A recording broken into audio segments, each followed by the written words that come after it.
Adıyaman Sigarayla Savaşanlar Derneği olarak yıllardır devam ettirdiğimiz mücadelemize bugün bir başkasını eklemek istiyorum. Özellikle dünyayı kasıp kavuran ve dolayısıyla ülkemize de birçok zararları görülen koronavirüs mikrobu sebebiyle sigaranın zararı daha çok anlaşılmakta ve insanlar onun zararını daha çok müşahede etmektedir. Sigaranın vücuda olan zararından vazgeçtik. Ülkeye olan zararı daha da fazla olduğu için vermiş olduğu tahribatın haddi hesabı yoktur. Bugün eskiden sigarayı 40-50 yılda zararı tespit edilirdi sigaranın. Şimdi sigara kendisini içenler üzerinde 5-10 yıl içerisinde acil bir şekilde göstermektedir. Sigara özellikle ilaç firmalarıyla entegre çalışıldığı için insanların daha çok zarar görmesi ve dolayısıyla sigara ilaç firmalarından daha çok ilaç satabilmeleri için bazı gizli ellerin, güçlerin el altından yaptığı büyük bir tahribatın adıdır. İnsanın sigaradan daha çabuk nasıl hastalanması gerektiğini bu firmalar hesap etmekte, ona göre çalışmalar yapmaktadır. Bugün içerisinde bulunduğumuz en kritik günlerden biri olan koronavirüs mikrobunun dünyayı kasıp kavurduğu bu günlerde buradan ilan ediyorum. Sigara içenlerden uzak durmamız lazım. İnsanların sigaradan uzak durması lazım. İçmeyenlerin de sigara içenlerden uzak durması lazım. Çünkü koronavirüsün yerleştiği ilk yer insanoğlunun boğazı.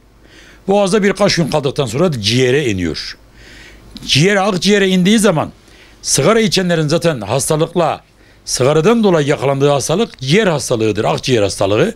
Mikrop da akciğere indiği zaman sigara içenlerde bu mikrop 14 kat daha hızlı hareket etmekte ve diğer insanlara göre 14 misli daha çabuk bu hastalığa yakalanmaktadır. Bundan dolayı sorunu akciğerle olan insanların, yani sigara içenlerin koronavirüsten daha çok korunmaları lazım. Şimdi buradan sigara içenlere sesleniyorum Allah rızası için. Siz içiyorsunuz, içmeyenlerin suçu ne? Hiç olmazsa maskenizi güzelce takın. Bu mikroptan korunmak için aleni açıkta sigara içmeyin. İzmaritlerinizi cadde ve sokaklara atmayın. Sağı solu kirletmeyin. Ve koronavirüs mikrobunun en çok yaygınlaşmasının sebebi pisliktir, temiz olmayışımızdır. Bu pisliğin başında da içerisinde 4000 çeşit zehir besleyen sigaranın kendisi ve onun çevreye atılan izmaritleri gelmektedir. Buradan bütün arkadaşlarıma, bütün dinleyenlere, bütün insanlığa sesleniyorum.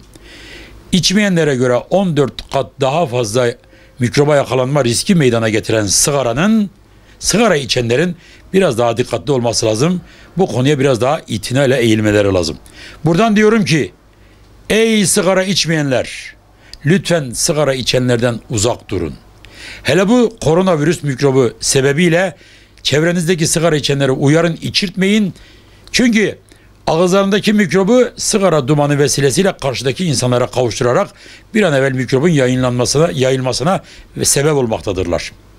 Sigara içenler lütfen bu süreçte biraz daha topluma, kişilere, insanlara saygılı olmaya davet ediyorum sigara içenleri ve sigara içenlerin bir diğer dezavantajları ellerine aldığı sigarayı en az yüzlerce defa ağızlarına, dudaklara götürdükleri için elinde mikrop varsa dudaktan da ağza bulaşma yoluyla mikrobun yayılmasını, hızlanması ve bir an evvel insanlara hasta etmesini sağlamaktadır.